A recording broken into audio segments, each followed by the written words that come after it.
There's that split second with film where I have to ask myself, like, is this worth taking the photo? Like, you're gonna have to look at this later, and this means that you can't just delete it.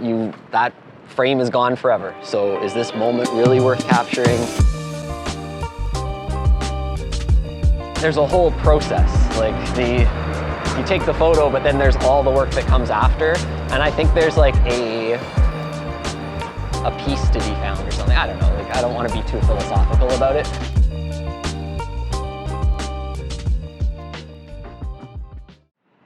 Hey, what's up, man? How are you? How are you? I'm good, It's nice to meet you. Nice to meet you too. Welcome you guys back to another episode. You know, I have Nick here.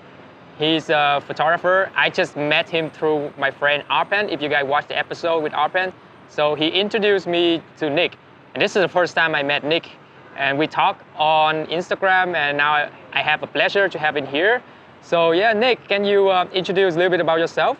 Hey, I'm Nick. Yeah, I've been doing street photography or photography in general for like 15 years. Started in university, and then yeah, I've done sort of everything, right? Like the professional side of it, you know, corporate stuff, events, weddings, fashion, portraiture, and I put down the camera for about 5 years, sort of at the start of COVID. Put it down, didn't take any photos for like 5 years, and it's only been in the last 6 months that I've actually kind of started up doing it again. So here we are. It's good. It's nice to meeting you, and you know, like it's having fun when you're taking photos, right? Yes. So yes.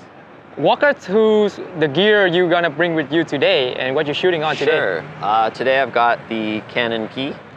I got it at the end of the summer. I wanted to shoot with a rangefinder. I like shooting film. I had sort of worked my way through like some point and shoot film cameras, but I just found it wasn't giving me the customizability that having something with, you know, interchangeable lenses and settings you can change and all of that. So I also just, the rangefinder is fun. I'm very tactile, and I like the tactile feel of using this thing. It feels more, it's got like a weight to it or something. I don't know how to describe it. It's just a feeling, right? Yeah, it's just the feeling of using the camera. Like the more I shoot with it, the more I want to shoot with it. Yeah, I have a Fuji X100T in my bag. Now that it's getting darker earlier, I'm starting to carry a digital with me just to get sort of the low light shots, because anyone who shoots film knows that the faster films are pretty expensive. I think 3200 speed film is going to cost you like, I don't know, $22 a roll or something. So it can get pricey. As much as I love like T-Max 3200, it is very expensive. So. Yeah, that's good, man. So today we're gonna walk around Toronto. You know, we here in downtown, and Nick gonna show us, you know, his perspective and what he's looking for when he does street photography, mostly in film. So the good thing is that I have Nick here. He's the first guest that I have that's shooting film, and I very appreciate for that. So yeah, let's see what we gotta capture today. So let's walk around. All right, let's do it. And it's a big camera. I actually took the D7000 to Europe like when I was 21 with a massive like 18-200 lens on it, and walked around like Rome and Prague and Paris. And it's such a heavy camera. I don't know how I did it, to be honest. Like, it's looking back, I did that whole trip in nothing but like boat shoes. Why I did that, I don't know. Comfortable shoes are really important for doing this kind of thing. Anyway, such a heavy camera, and it kind of got to the point where I think I like always gravitated towards street photography, but my gear wasn't the right gear for it. I mean, you can use anything, but it just wasn't, for me at least, like it was too much to take around. So I started to, it's heavy, it's bulky, it's also very noticeable. You know, people see you coming from a mile away with a massive DSLR, right? And there's nothing wrong with that, but for the way that I like to shoot, I'm a little bit more like, I don't want to interrupt the scene. You know, I don't want to impose myself into what's happening. So if I can kind of be as sort of fly on the wall as possible about it, that's what I'm trying to do. Some days I take a lot of photos. Some days I take 0 photos. luck of the draw, really.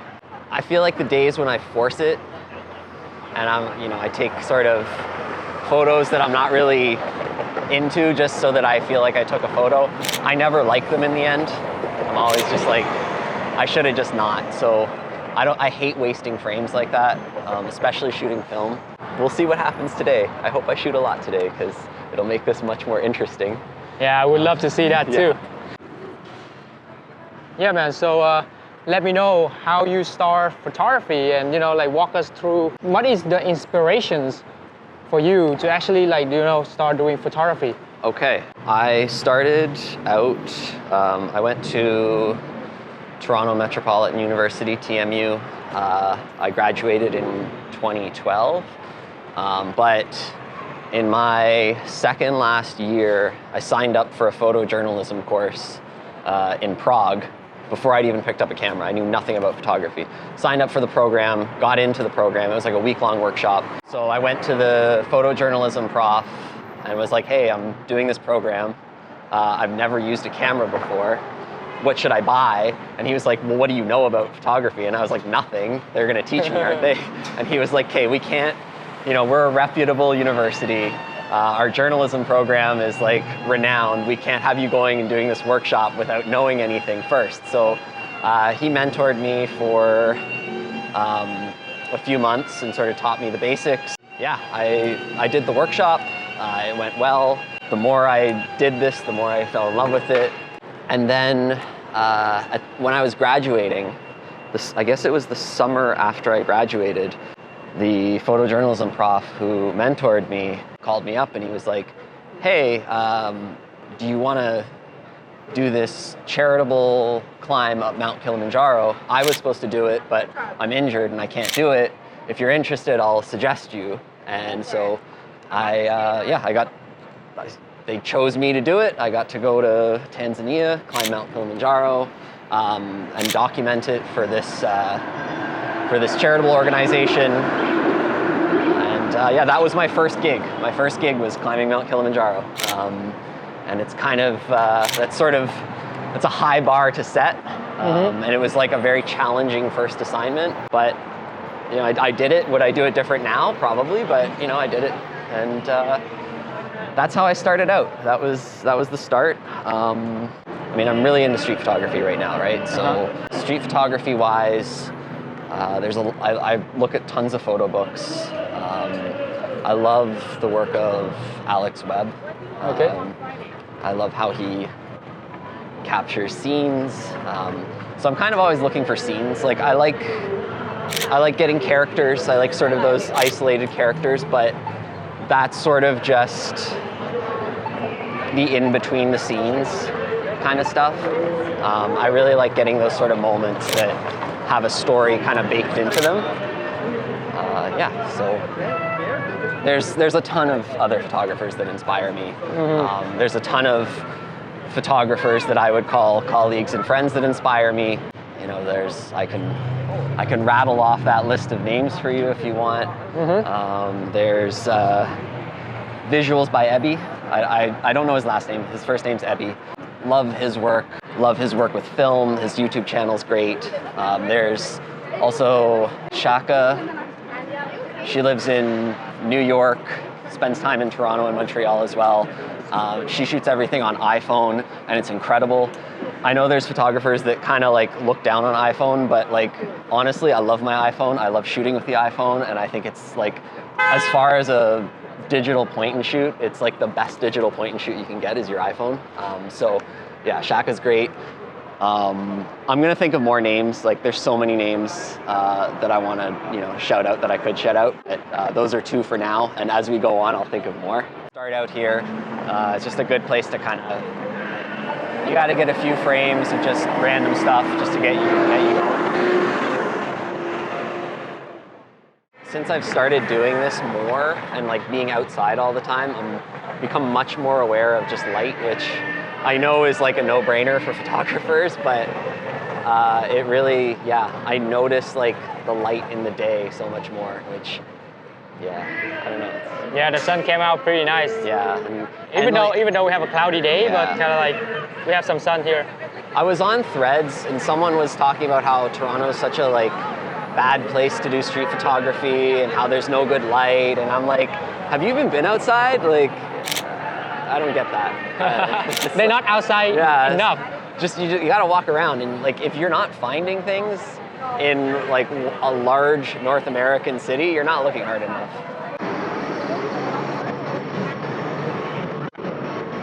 Yeah, she had a crown on her wrist. I couldn't get it, but it was cool. You missed a lot of shots, right? And you got to make peace with that. There's always going to be shots you miss. I miss so many shots. Like I either see it too late or it just doesn't feel like a comfy moment to be taking someone's photo. So yeah, I miss a lot more shots than I get, but that's how it goes. But maybe that's a good thing. Yeah, I mean, I don't know if it's a good thing. Some of those shots still haunt me.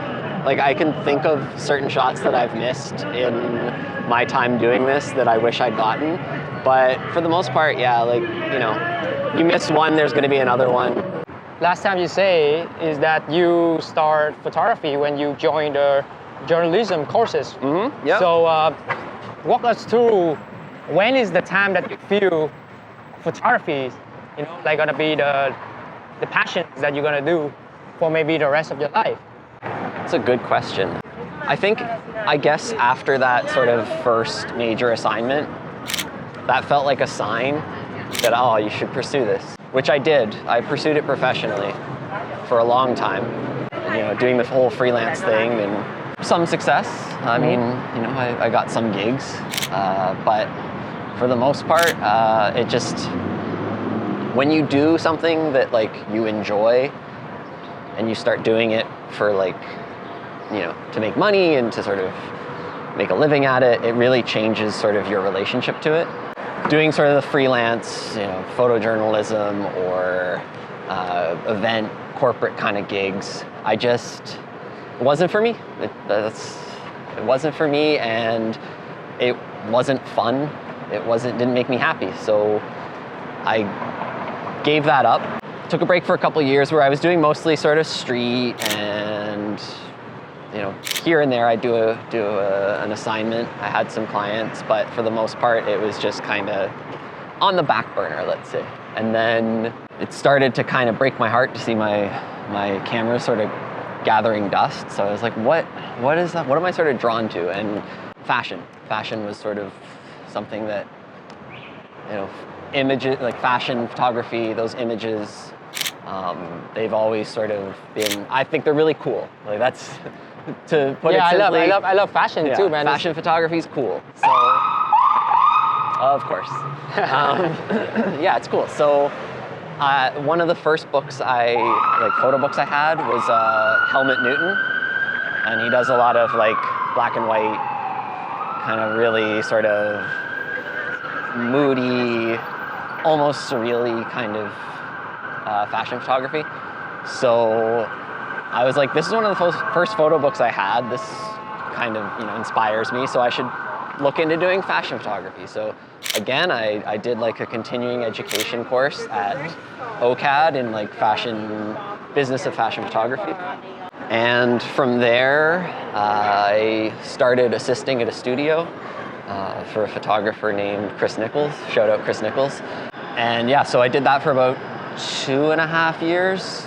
Learned a whole bunch about lighting and studios and that whole process and the sort of behind the scenes look at how iconic fashion photos happen, how a fashion shoot goes, how, again, like I said, lighting setups and how to light things and how to be conscious about lighting and use lighting and manipulate lighting.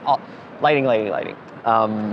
It's all about light, man. It's all about light. It's all about light. Yeah, but specifically like studio lighting is a whole different thing. Like I went in knowing nothing about it. I still don't think I know a whole lot about it, but it's a whole different world.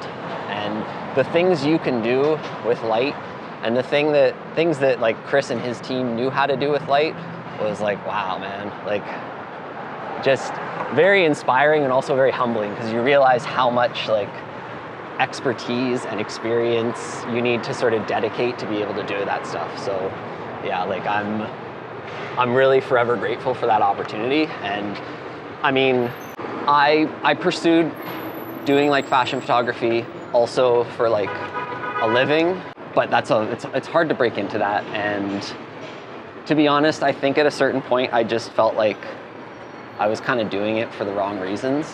You know, just again, like I didn't get into it to make money, but you kind of get this, I don't know, we've kind of been conditioned, watch out behind you, we've kind of been conditioned to take something we're good at and try to monetize it in every way possible. And I've sort of realized I never really wanted to be like a paid professional fashion photographer. I just, you know, I liked doing creative shoots. I liked working with makeup artists and stylists and coming up with something interesting and different and cool and all of that stuff. So I stopped for a really long time. I've actually just sort of recently started not doing anything too intense, just kind of like portrait sessions. And it's kind of just, I just do it for fun. Yeah, I just do it because it's fun and I like doing it, and I feel like I can get better at it if I keep doing it, because I stopped there for a while. But you know, I challenge myself. So the last few shoots I've done, I've tried to just use one light, no modifiers, just try to like bounce it around and shape it. So just things like that. Like it's sort of fun to give yourself those kinds of challenges. I think there's something to be said for consistency. I think if you're consistent with what you're doing, you're consistently putting out work that you're happy with, you're excited with. That's people respond to consistency. And you know, I mean, like I know I say I'm not doing this for any kind of monetary gain or anything, but like I think you never know who's looking, right? And I think if you sort of show a degree of consistency and dedication to it, you don't know what could happen. And so yeah, consistency is key. Consistency and patience. Yes, well, patience, that goes without saying. Yes, patience. Like every photographer that I know, I talk with them, like it's all about patience too. Because we do the work. Like example, you're shooting on film right now, you cannot just pull up a camera and just shot, right? You have to be patient. You have to need to frame it. You need to frame it good, where you can tell your story, your perspective. Yeah, like, and I don't, you know, I haven't always shot film, right? I have a digital camera in my bag. I shoot digital sometimes. I think there's a lot of photographers out there that kind of gatekeep and, you know, are a bit sort of hung up on being purist, and if it's not film, it's not photography, and that's bullshit. Like, just shoot with whatever you have. The work should speak for itself. It shouldn't matter what you use to do it. It's not always about the gear. No, it's not about the gear at all. The reason I shoot film is because it changes how I shoot. It changes how I see things in a way that, for me personally, is beneficial to my work, beneficial to my practice. I think that it slows me down. When I shoot digital, you know, I can pop the little screen up and look through the screen instead of the viewfinder, and it changes the nature of how I'm interacting with the practice, with the craft, with doing it. And I like that sometimes. Sometimes that's a strength, sometimes it's not. I think when I shoot digital, I shoot a lot more photos, and I shoot a lot more photos that aren't very strong or good, at least not to me. So, film. And like the tactile connection, the sort of physical connection to what you're doing is there. For me at least, it just changes how I do it. But again, like I don't, if I like a photographer's work, I'm not like, what camera did they use? Oh, did they use film or not? Like, let me hop on Threads and gatekeep about this. Like, I don't give a shit. Like, if I like your work, I like your work. And I think that's sort of how ultimately we should be. Judging's the wrong word. I guess assessing work is this good? Does this resonate in some way? Yeah. less so. There's that split second with film where I have to ask myself, like, is this worth taking the photo? Like, you're gonna have to look at this later, and this means that you can't just delete it. That frame is gone forever. So is this moment really worth capturing? Why are you taking the photo? You have to ask all of these questions to yourself in like a fraction of a second. And to be honest, a lot of times the answer is no. I think I've like sort of talked myself out of taking a lot of photos, and there's some good and some bad to that. Like, I think that's definitely useful at times, but there's some days where, like I said earlier, I don't take any photos, and maybe that's overthinking, I don't know. But yeah, I don't like to waste frames, so. You want to rule the frame, and Yeah. then, you know, like, because like film camera nowadays is expensive, right? Yeah, film is really expensive. There's ways to make it cheaper. You know, you can do things to minimize the costs as much as possible, but at the end of the day, it's more expensive than an SD card for sure. Yeah. Yeah, but so why are you choosing shooting film? I know that, you know, like, you try the perspective is changing and you try to be slowed down, but any other reason that you want to pick up a film camera and actually spend that money? Is it the experience that you're looking for, or is it something that, you know, like, you try to achieve something from film? Oh, that's a very good question. Again, like, I'm gonna come back to sort of just the physicality of it, the sort of feeling of shooting with a film camera. There's like a weight to it, there's a tactile experience to it. It forces me to sort of be very present and aware of what I'm doing. You know, I have to be more aware of light because I don't just have like there's no light meter on this, so I have to sort of know how to read the light in the moment and get my settings right and all. It really like requires like 100% presence when you're doing it, in a way that when I'm shooting digital, I just don't have that same connection to what I'm doing.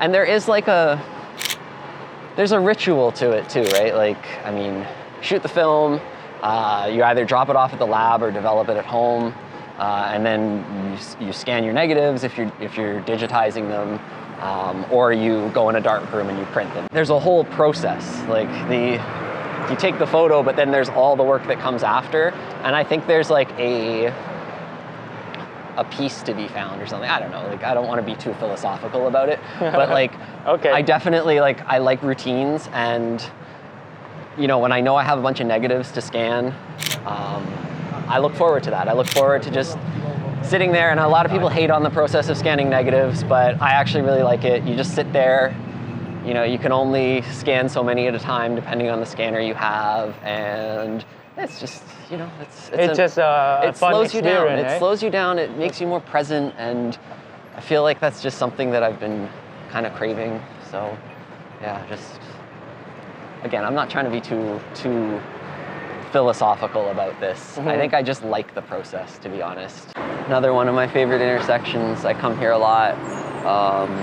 Spadina and Dundas. A good clash of different things going on. Like, there's Chinatown, there's Kensington Market, there's, you know, traffic coming from Dundas and Yonge. So you just get a lot of interesting things happening, and hopefully some of that will happen today. We'll see.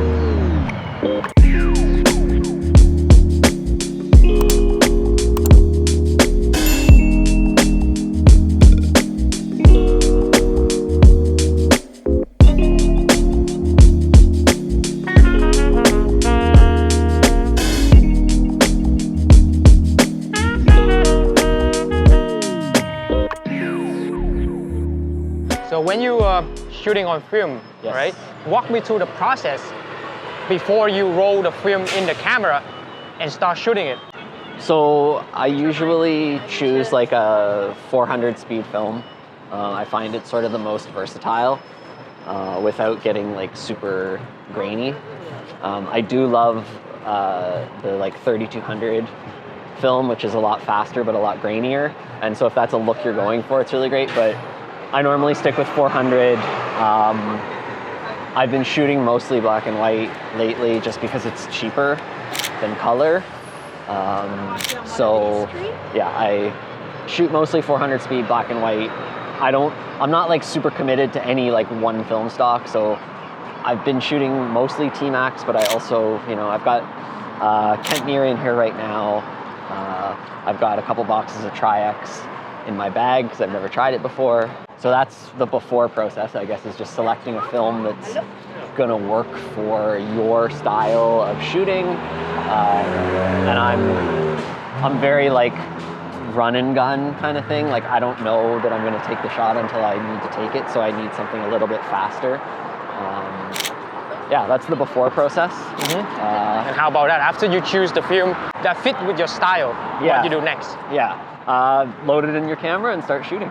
That's pretty much it. I mean, you should get like a meter, like either a light meter, external light meter, or just get an app for your phone. And there are lots of those, just so you can kind of get your settings right, unless your camera has a built-in light meter.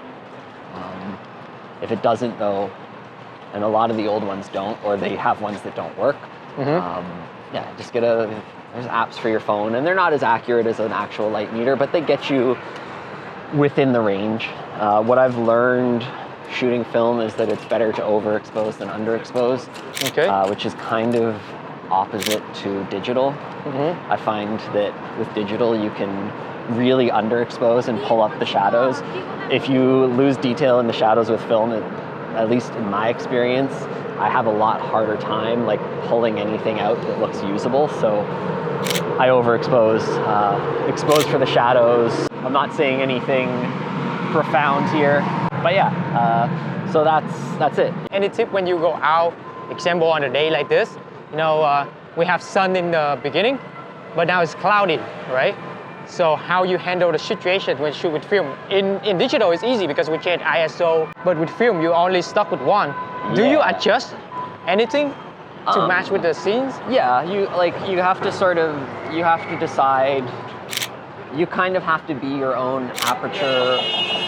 You have to be your own aperture or shutter priority. So you have to decide like which one's more important for the scene. I can zone focus with this, so I don't actually like focus every shot. I just have it like in a range.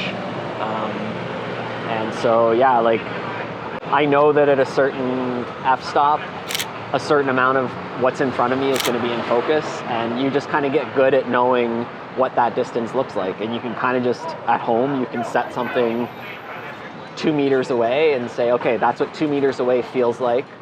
Then when you're out in the world, you know that like, oh, that's 2 meters away, I can shoot that. And then you also, if you're at like, I'm at f6 right now, so everything between 1 3/4 of a meter and 3 meters is going to be within focus. So it might be a bit soft if you're at the edge of that, but it's still going to be acceptable. What is the favorite photo book that you read so far? Oh my God, favorite photo book? Yes. The Suffering of Light by Alex Webb would be at the top of that list. At Work by Annie Leibovitz, that one's really good. Let's come back to that one because I will have more answers to that question. He's pulling up his library of photo book right now. I'm pulling up my public library account. Let's see here, what do I have saved? William Klein. There's a book called Yes by William Klein, which is basically all of his work. So it's a combination of like street and fashion and some of the film work he's done. That's another good one. What else do I have here? Yeah, man, so why are you reading photography book? Because to be honest, I never read one before. What you learn from there? Two things. One is inspiration. The other is like, in a weird way, like a combination of like connection and almost permission.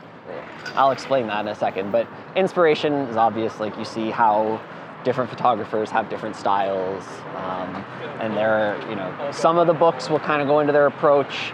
Others are just the photos themselves, and it's up to you to sort of look at them and read the photos and figure out how did they take that photo. And there's some photos where I'm still like, I don't know how they saw that. I wish I could see things like that when I'm out, but I just don't. As far as sort of the permission side of it, the connection permission side of it. This is a very, not lonely thing we do, but like, it's a solitary thing. Most of the time, you're out shooting by yourself. I think that it's easy to lose sight of why you're doing it or what the point is in doing it. So seeing that there's other people out there doing it and making really beautiful, interesting, compelling images keeps you motivated to do it yourself because you're not alone. Yeah, I think community, that's sort of, since kind of coming back to it, that's been a big lesson for me, is how important that actually is to me. As much as this is sort of something I do by myself for the most part, connecting with other people that do it is very motivating and inspiring, and it keeps you pushing. Yeah, that's why I read photo books.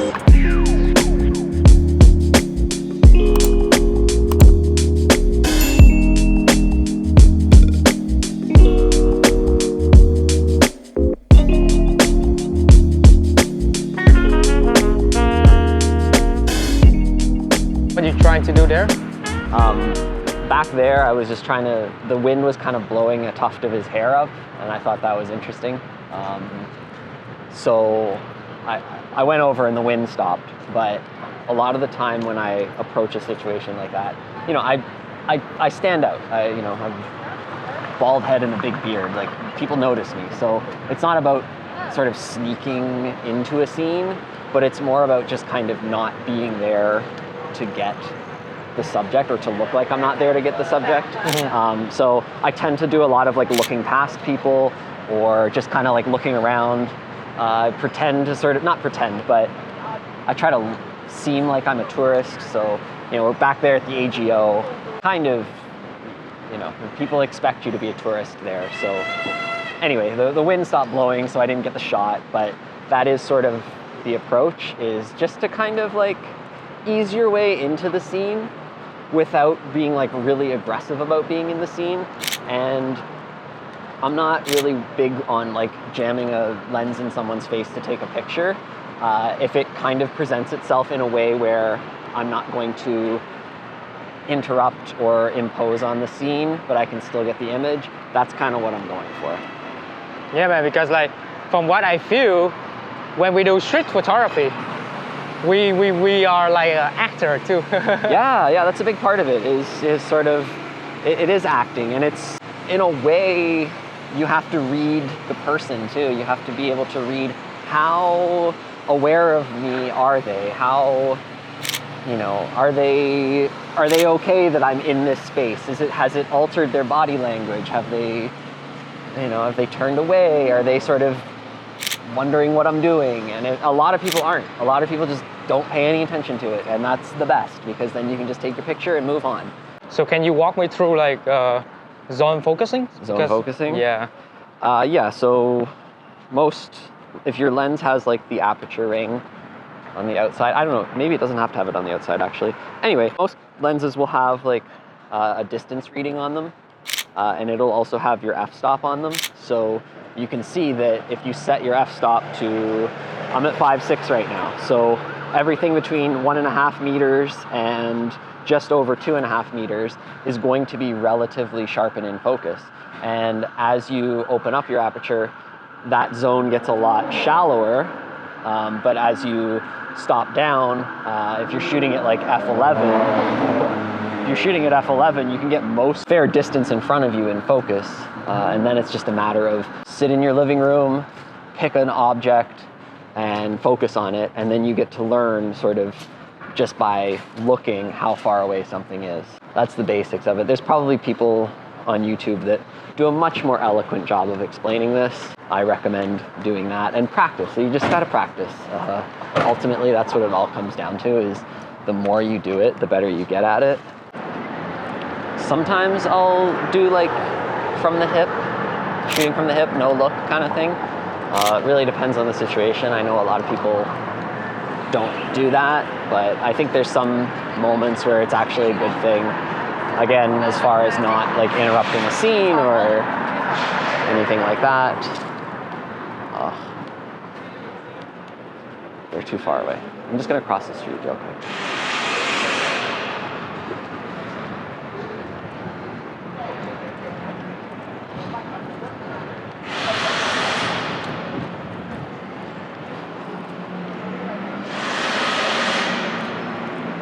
And that's an example of when you shoot from the hip, because obviously they're having a moment and I don't want to like invade that, but it was kind of a nice moment. It was obviously more than like a casual little hug, something meaningful. So yeah. But the thing is, like, you just shot that? Yeah, and maybe it turned out, maybe it didn't, we'll find out. But like sometimes like sometimes I see something that's worth that risk, and I don't want to be that guy that's like, I don't know, it feels selfish to like invade that moment, like doing one of those. So you just quick want to, and that's, you know, zone focus. You get your exposure right. You hope it turns out. And I have a decent hit rate because I practiced with a digital camera for a long time. I try to not do as much hip shooting with film because it's still a risk, right? You're still gambling a bit, and I'm sure there's some photographers who would have just taken the photo, but I'm not one of them, so, you know. At the end of the day, it still depends on your style, your character. It's character, that's a good word, and that's not my character. It's not in my character to see a couple hugging in some meaningful way and think, let me make this about me. And I mean, I guess I kind of do, but like, I don't know, it's just different if they know, right? If they can kind of go about what they're doing. See, there's another couple kissing. And could have got that. All right, so if you're interested in shooting film, if you're shooting digital right now, but like you kind of want to do it, but it seems really intimidating, there's an easy way to prepare yourself for it. You just go out with your digital camera, but like turn off all the screens. So, you know, take your shots, but don't look at them after. If you have like one of those electronic viewfinders that's going to preview all of the exposure settings and everything, if you can turn that off and just have like the glass viewfinder that you can look through, do that. Do anything you can to limit how much technology is going to help you out, and don't look at the shots till you get home. When you get home, you look at the shots and you learn from that. And then you've learned without buying a roll of film. It hasn't cost you a whole lot of money.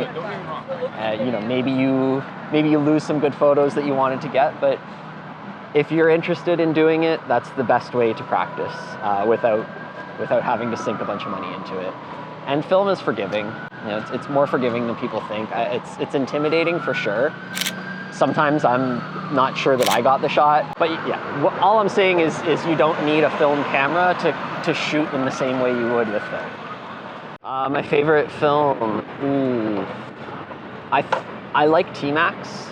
It's expensive though, so at this point, I just like whatever I can get a lot of, and whatever isn't going to cost me too much money.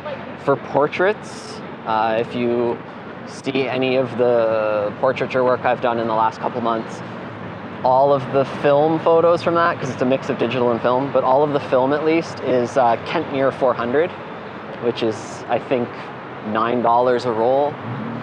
So that's what I shoot my portraits with. And then I've got Kentmere in here right now.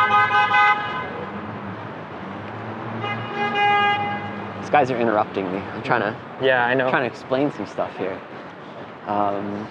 Yeah, I think if you're starting out, just get the most inexpensive stuff you can get. I wouldn't start out with expired film. A lot of people do that because it's cheaper. But if you use expired film, you never know what your results are going to be. And then you don't know if, like, okay, was this me or was that the film? So if you're starting out, just get a fresh roll of something black and white. Unless you're really into doing color, but just know that color is going to be more expensive. Color's always going to be more expensive. Yeah. What happened? The only time I've had confrontations is in the financial district. Nothing bad happened. It just, a guy was like, oh, you've got to be careful what you point your camera at. And I was like, it's street photography. It's, you know, I'm allowed to do it. And he was like, he pointed at the road and he's like, the street's over there. And it's like, okay, cool. Like, great, good for you. I mean, like, I think, you know, he was a younger, like, Bay Street bro, so he'd probably just been shit on all day and was like, I need to shit on someone else, but I was just like, okay, cool, like, you know, those situations, if you just are professional about it, if you think of yourself as a professional and you kind of approach it like that, you'll be fine. I think the best way to go about it is polite indifference. So if you can kind of just diffuse the situation by keeping your cool, but when you lean into it and you start sort of responding emotionally, it's always going to escalate. And that's, you know, that's a lesson for street photography, that's a lesson for customer service, that's a lesson for dealing with clients, that's a lesson for life. Like, you just maintain that polite indifference in those sorts of situations, because it's very disarming for them too. They're not getting the response they want. They're hoping to really get to, you know, express a big emotion, but you just don't really give it to them. Or you just kind of, you know, you can just apologize, or and move on. Yeah, I don't really feel like I owe an apology. I've never felt like anything that I've taken a photo of has warranted an apology, but I'm sure if that situation arose, I would just apologize, because, you know, whatever. Like, I think a big part of what I do though is sort of around not creating those situations and not creating opportunities for those situations. So the way that I shoot, the choice of subject matter, I don't want to be a presence that is going to upset someone to the point that they feel the need to confront me about it.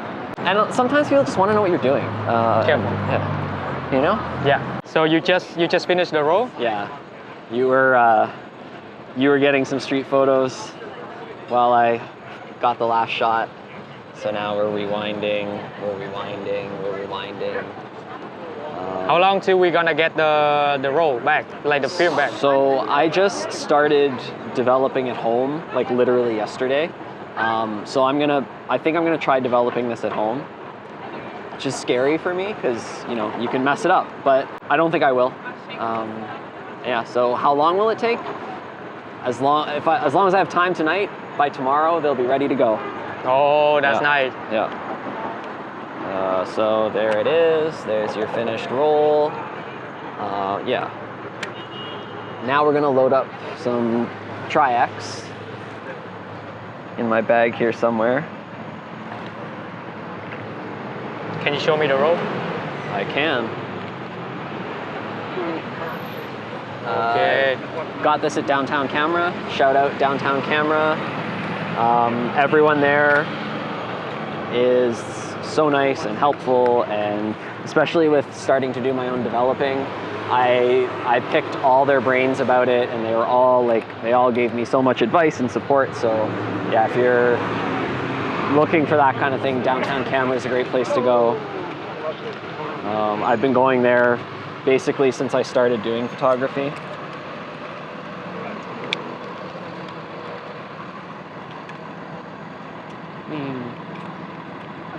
There we go.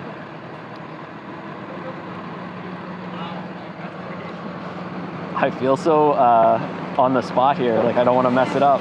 Don't worry, man. Just cut it out if it looks like I don't know what I'm doing. Yeah. There we go. Okay.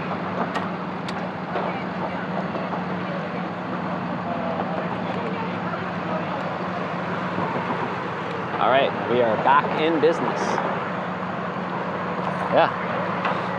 That's how you roll film. That's it. That's all you have to do. Put it in the leader, you're good to go. Put it in the leader, advance it a couple times. That's it. That's all there is to it.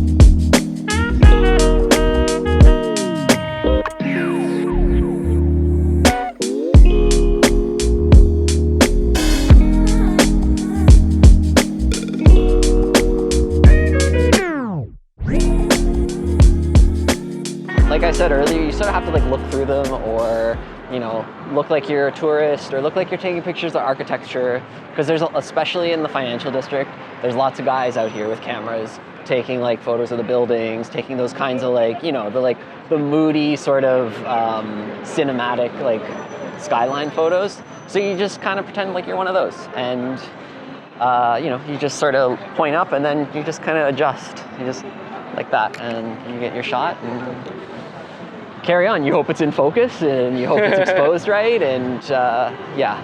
And have fun with it.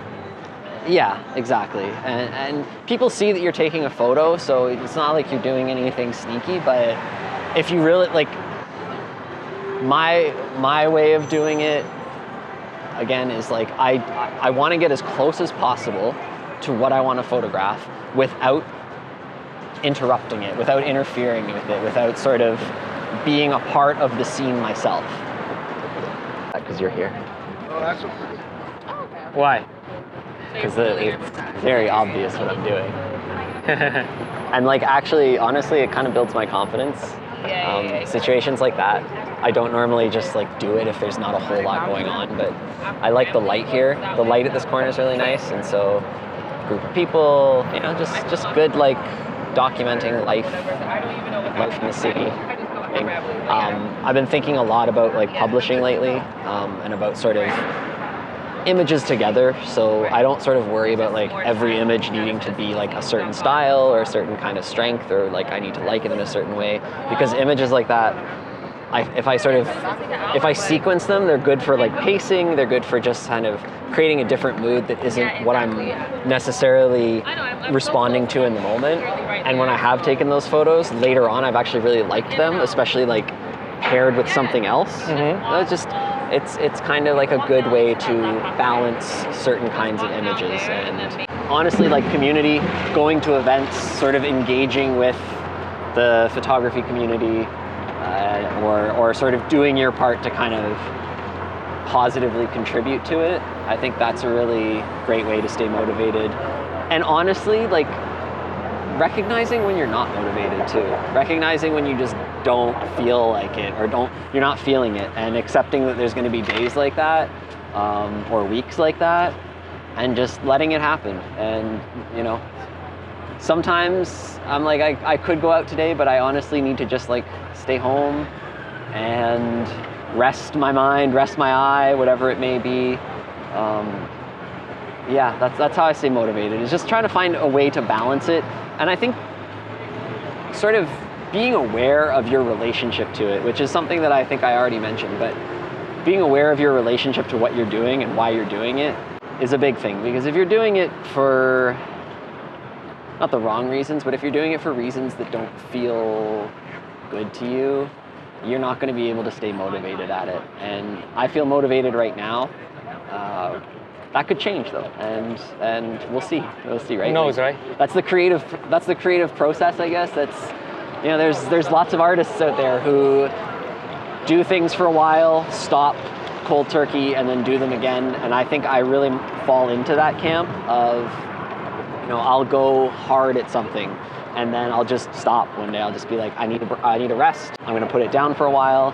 But I always come back around to it. And that's like, photography has been with me since I was 20. So like, I'm 35 now, so 15 years. And it might sort of, it might float in and out of my life, but it's always there in some way. And even when I'm not using like a quote unquote real camera, I'm always taking pictures. On my phone, I'm always sort of seeing pictures. I never sort of stop. Looking for a frame. Yeah, exactly. Yeah. I think if you're going to use film, know the film stock of it. So like, look it up and see what it's going to look like. Some of it is very grainy, and so unless you want that really grainy look, it can kind of make or break some of your shots. Same with color, right? Some color films behave differently. Things like that. Other than that, tips, you gotta just do it. You gotta, like, the more you're out, the more you're walking around, the more you start to see. Yeah, it's really just it's a numbers game kind of thing. So if you can take your camera out with you anytime you're walking anywhere, there's always a chance you'll see something worth taking. I think the more you do it, the easier it is to get into kind of like that sort of focus state, that sort of flow state. But yeah, if you're just like walking from point A to point B, grab your camera, because you never know, you might see some crazy shit. It's happened to me. It's happened to me when I've had my camera, it's happened to me when I haven't had my camera, and it's always when I haven't had my camera that I've wished that I did, of course. But yeah, just do it, just like honestly. And I think that's something Arpan said in his, is just go out and do it, and that's very true. You gotta do that. And look at photo books, look at lots of photo books. As much as Instagram and the internet is great, the way that you sort of sit down and look at a photo book and look at the photos in a photo book is much different. So I think that's sort of a piece of advice or tip that's been echoed by tons of photographers, that the more you look at photos, the more you consume photography from other places, the better you'll be at it, the more inspired you'll be at it. Oh yeah, man. So what is the one lessons or message that you want to give it to your younger self, or anybody who, you know, freshly start and want to start this creative journey? Just keep at it. You're not gonna be good at it right away, and it's gonna take a lot of time, and you're gonna take a lot of crappy photos, but you just gotta keep at it. You gotta trust yourself. Yeah, like I think we sort of talked about it when we first met up. Like, consistency is key. So if you keep at it, you'll get better, and be okay with not being great at it at first. Very few people are. I mean, I could list other things, but I feel like that's sort of, it's a good umbrella for it. Never feel like you've learned everything. Never feel like you know everything. Keep at it and stay humble. Let's go with that. Keep at it and stay humble, because that ultimately is, I think that's a good relationship to have to doing this. And if you're doing it for money, I don't know, man. I don't know how some people do it, but It's not for you. You gotta like keep, how should I word this? Keep in check your relationship to it. So make sure that balance and that relationship you have to this is a healthy one. Anything else you want me to say? I just want to say that thank you for being here as a guest. Oh, thank you for having me. This episode, you know. Thank you. Like we're gonna have more episodes maybe with Nick in the future. All right, but yeah, like for now we're doing good, even though we don't have a lot of photos. I think he have a lot of photos. Actually, like, yeah, it doesn't seem like a lot, but I shot like almost a whole roll today. So that's, yes. Normally I do a roll a week, so that tells you. So yeah, we're gonna see how the photo is gonna come out. Yes, we are. But yeah, thank you guys for being here with us. Enjoy the episode. Yes. And yeah, so Nick, where people can find your work? So Nick Spector on Instagram. That's primarily where you can find me. I'm also on Visco, same thing, at Nick Spector. I'm just at Nick Spector everywhere. If you search my name, you'll find me. All right, got it. Thank you, man. All right, thank you, everyone. Man. So have a good one. All right, man. Yes, sir.